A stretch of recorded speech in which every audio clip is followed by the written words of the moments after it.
Hello and welcome to my garden.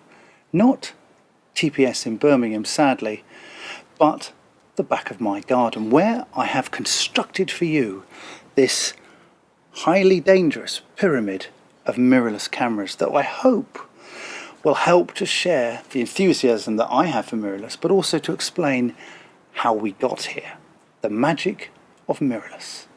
And I think we have to begin at the beginning, and if you can, cast your mind back to 2017, a time when the word furlough had yet to be invented and we were allowed out normally. Now, in 2017, Panasonic brought out the GH5. This was the first mirrorless camera that had 422 10-bit internal, and it's still on sale today. And it's a very, very good camera. But that was 3.5 years ago. And what it does is it kind of bookends when Panasonic began that 10-bit journey. And 10-bit is important, and the reason it's important, and possibly even more important than having log, is that 10-bit footage is so much more robust when you get it into the edit suite. The difference between 8-bit and 10-bit, it's a few billion colors here and there, but actually when you get it in the edit suite, it's the difference between being able to correct a white balance, lift some shadows, protect your highlights, and not being able to. 10-bit is the key, and you'll see all manufacturers are gradually moving to 10-bit internal. However, Panasonic has 7 cameras with 10-bit internal, and that's right now, 7 cameras.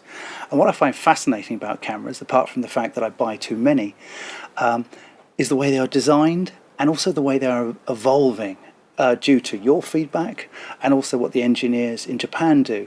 But it's this amazing journey where this technology becomes miniaturized and then develops slowly but surely to create the perfect hybrid. And I say hybrid because the beauty of these cameras is they're not just for a photographer or a filmmaker. They really do straddle that middle point where they are hybrid. You could take some pictures, have wonderful stills, and then you can go and make your cinematic masterpiece the next minute and just change the lens on the front, should you choose. That's the beauty of hybrid, and that's why mirrorless is so important to the development of cameras generally, cinema cameras and down. I think they're all influenced by what happens in this space, because it's where the really clever electronics, it's where the miniaturization, the stabilization happens. All of this stuff has to fit into these tiny, tiny little bodies. I mean, let me just show you something quickly, hopefully without collapsing this. I'm going to take that off there and that off there. So here's a GH5. Here's an S5. Now you see it, now you can't. Because the S5, incredibly, despite being a full frame L-mount sensor, is 5% smaller than the 2017 GH5. And if I remove the GH5, you'll now see the S5. What I'm also going to talk about is a thing that I think Panasonic do in terms of control, which I really like, which is the same on all of these cameras, whether it's the GH5, the G9, the GH5S, the S1, the S1H, or the S5, and that is the front 3 control buttons, which you can see just there. Now these are really interesting because those are your key creative controls on each camera, always in the same place. White balance, ISO, over and under exposure. So you can set auto or you can set manual, and you know whatever body you're using, it will always be the same. Another thing that's interesting is the size differential between the S1H and the S5. So if I grab an S1H here, this is my S1H. And if I was to put it here, and then to put the S5 next to it, you can truly see how different that is. I mean, look, it's literally half the size, half the weight. The advantage being, of course, this has limitless recording and has a fan in. This has a half-an-hour limit, but you can just press go again. But it's a trade-off, and it's a good trade-off, because if you need limitless, you're here. If you're happy with half-an-hour chunks, you're here. But also, this is so much lighter that it can actually get away with being on a single gimbal. You can wander around and the two work perfectly together because you've both got Cine D, for instance. You could put one in Cine D, or brand new flat profile, which was introduced with this, which I love. Just turn the sharpening down and flats on here as well, so you can have them both on flat, intercutting perfectly, and you can see how one would complement the other. That's the beauty of mirrorless. You know, you get a collection of cameras, they all do slightly different jobs, but they're all working from the same ethos, and that's really important. Just to show you how the design has changed. Obviously on this you lose your top plate, your top LCD, because you need these dials and you wouldn't have room otherwise. I'm going to put that back up here before I drop it, which would be very bad. So all these cameras led from here to this one at the top, the brand new S5.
The reason why it is so vital, obviously, is its size, but it's also, more importantly, the features it brings with it and the ones they've kept, because they really haven't stripped anything out. I'm going to go with the only conceivable negative right at the front, and the only conceivable negative is it's got a small HDMI in. Out. But that's it. The rest, I'm struggling. We are going to have 5.9K RAW, just like the bigger brother at the end. We're going to have shutter angle. We've already got the red box that goes round, that tells you I'm recording. We've already got waveform. We've got the same color profiles. We've got full log included in the camera. So they really haven't stripped much out at all. It's got 180 frames slow-mo in 1080. You can't do 6K, but you can do the most important one, which is the 422 10-bit internal 4K. So that's there as well. And Panasonic has been very bullish that the AF improvements, in fact completely new AF design that's on this camera, the S5, is also going to be rolled out onto the S1 and the S1H and the S1R. So the same AF is going to be on here. And I've tested this AF, I've given it a go, I've been out in the woods, and I have to say it's very impressive. It's, especially in 50 frames, Super 35, it eye tracks incredibly reliably and is really good enough to go on a gimbal for any kind of single shooting. I'm doing a job actually next week where I'm going to put this camera onto a small gimbal, I'm going to face track, and that's how I'm going to shoot the job. Could I have done that before? Perhaps not. I don't think so. I would have seen this more as a manual cinema camera. So it's a mark of how different the AF is now. I can do that with confidence. I can take this camera and I know it's going to deliver for me in that way. The other thing that I like is we have a fully adaptable screen that we can turn to any angle, and just because those of a nervous disposition with the wind, protect our sensor. Here's for instance a 12-60, which will just slot straight on there, which is designed actually for this camera. And then I have a very powerful but small little package where I've got a monitor that I can look down. I can obviously, should I, God forbid, need to do a selfie, I can do that, go around with it, and you can see, you can view from any direction in that sense. It's weather sealed, it's got that L mount full frame, and it's amazing they've managed to pack it in there. We've also got two cards, SD cards, which is lovely to have on the side, and we've got a new battery But is it really that new? Well, and the reason I say that is because the battery is a higher density battery, yes. A more powerful battery, absolutely, and it runs the S5. But if you were feeling a little naughty and you had a GH5, you could take that GH5 and you could pop that off, and then you could take your new S5 battery and you could pop it in, and then you could try and turn it on, and oh, well behold, it turns on.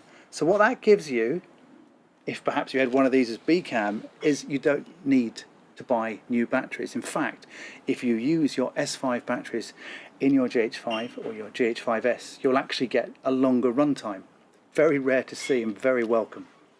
So while I've got you, and you can't go anywhere, I'll just show you how I kind of rig my S1H up for sort of day-to-day, how I would use it very simply. And to do that, I have to dismantle my pyramid, or there will be a terrible accident, and that'll be no good for anybody. There we go, there we go, there we go. Right, so here we have an S1H, and you'll notice on the back, first of all, an eye cup. Now, because I'm quite strange, I'm left eye dominant, and that's why it's that way around, and that helps me just to put it in there and to kind of cut the world out. I really love that eye cup, 20 quid. And then what I do,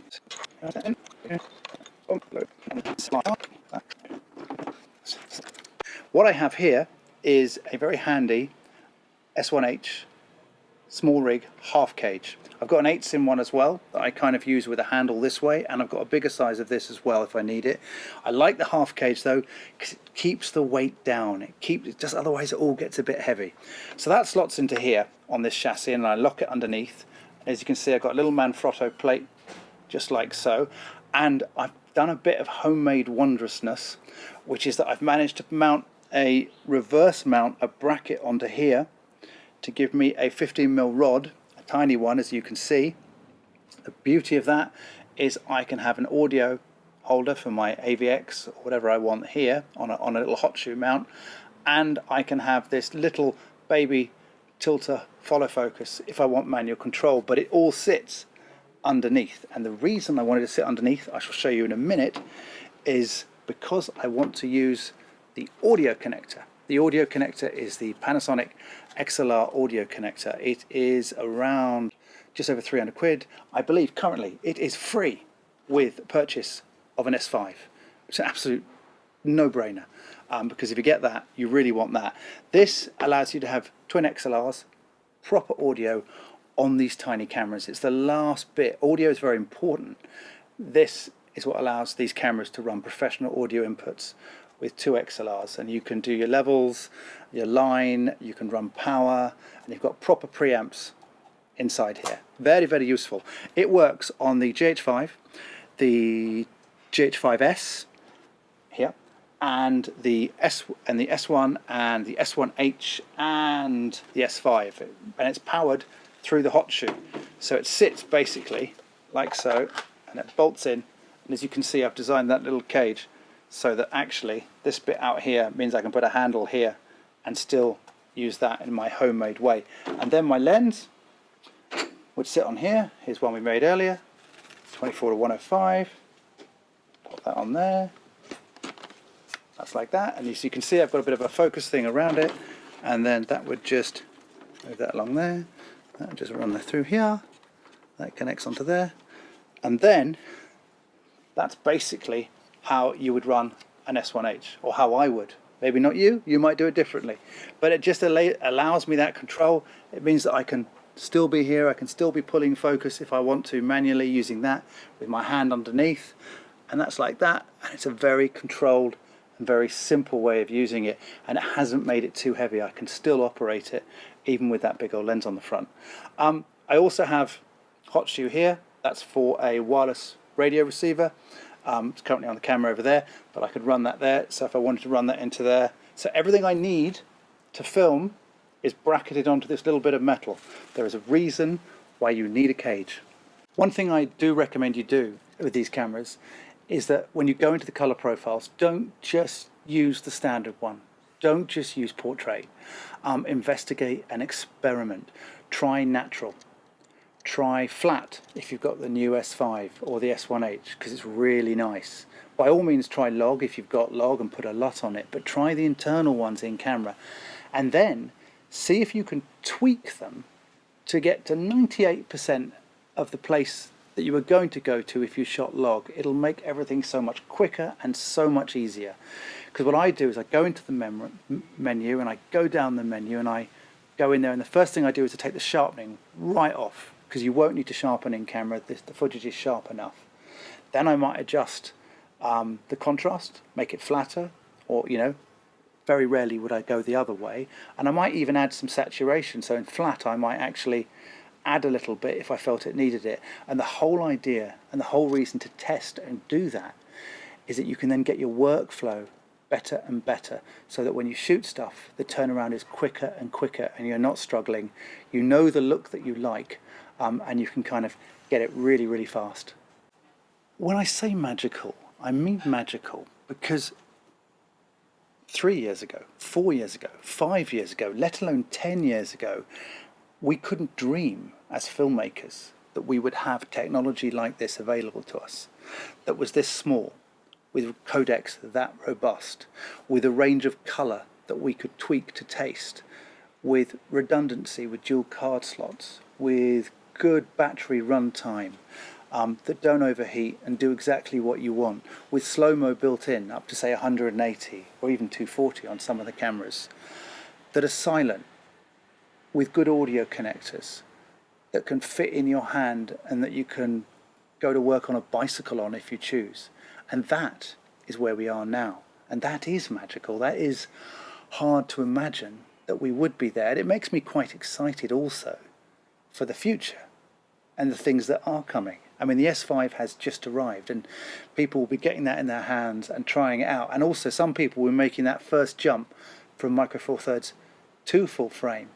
And in some ways it is a full frame GH5 in that it does everything the GH5 does, but in full frame with the advantages that brings. And it's that constant pushing of progress, that constant change, that I find quite exciting. Who knows what's going to come next?